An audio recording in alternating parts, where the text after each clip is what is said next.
Hey traders, welcome. So we talked a little about money management before and money management strategies.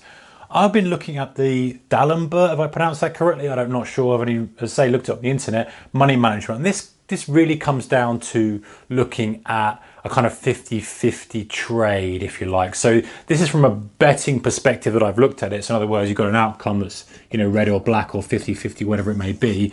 But we can apply it to trading. And I'm just why I want to investigate a little bit more. I've talked about martingale. Now, martingale's reminder, guys, is where you have, let's say you have a starting bet of 2, whatever your position size is 2. If you lose, you go to 4, you go to 8, you go to 16. You just double it each time. Now, obviously, the downside of that, as we talked about, is that your position size gets big very, very quickly. But we also mentioned that perhaps if you're using it in the right conditions with a cap on the risk, it could work for you.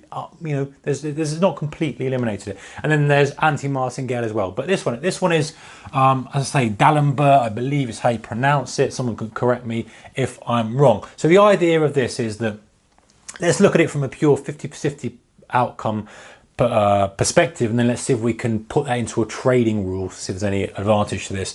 So it's all about money management. It's not about strategy or anything like that. It's all about how you're allocating risk capital to each bet in this instance. So I've said trade, but bear with me on this. So bet one or trade one or kind of game one, whatever you want to call it, your size is X, and that's the lowest number you can do.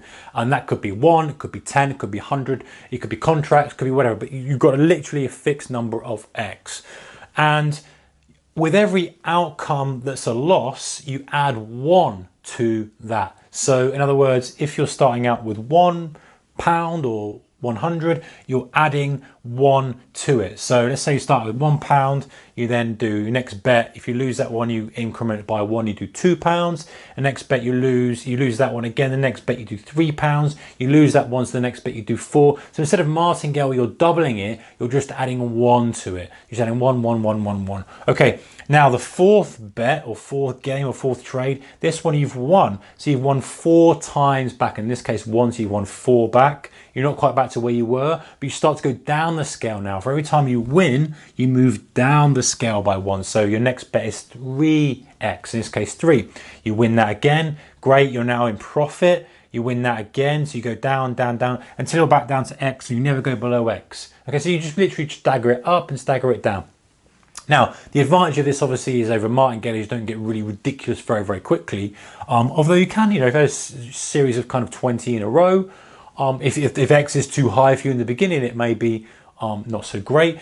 But the difference with this is that you're not going to get your money back straight away. In martingale, the idea is that the next spin gets you back to where you were. The idea of this is that over a multiple period of time, the losers won't damage you too much, and it'll only take a few winners for you to get back to where you were and hopefully get into a profit. Now, obviously, that profit is going to be small because the increments are small. So that's kind of the theory of it. It's a kind of step up or step down process depending on whether you're winning or losing. So we've got the theory behind it. Can it work in trading? Let's have a little look. So if we imagine that we had a fixed outcome and we had a 50-50 trade, we had something with let's say a 20-tick stop, 20-tick target. We've made it as 50-50 as we can because we can't kind of skew it. Maybe we can go a little bit more advanced later on and look at how we could adjust the risk reward to use this. But let's say we did that. Could we use this as a strategy? We probably could, and actually it may not damage us too much. So let's say we started out at 1 contract, or we started out at £1 a point, for example. If we were spread betting, go up to £2 a point if we lost. Then we'd go up to £3 a point, £4 a point, back down to 3, 2, 1, 1, 1. Over time, this sort of scenario would work for us. The interesting thing is we'd have to have something where we did have that equal win, equal loss kind of scenario. Say like a 20-tick thing, 20-tick loss, 20-tick profit, 20-tick loss, should I say. And actually, if we managed to get ourselves in a situation where we were better than 50%, this would probably yield quite good results for us. If we were 50%, over time, we're guaranteed to make a profit. As you can see from this, if we can stand the string of losers, so if we're just literally taking it, we can stand how much that potentially could get. Eventually, we could come back and the winners will. That's the kind of the principle of it, is if you can stand the losers for long enough, you will eventually come back, because of the 50-50 outcome. Again, we talked about, you are going to get strings of winners, strings of losers, but ultimately, the way that this is structured means that you will eventually have some profit. Now, whether that's enough, who knows? And actually, if you're doing 20 ticks, let's say you're doing 20 tick profit, 20 tick target, 20 tick target, 20 tick stop. Let's say you had a string of 10 losers in a row. All of a sudden, you're risking kind of £20. You've now lost a 40. You can see how quickly that can get quite against you.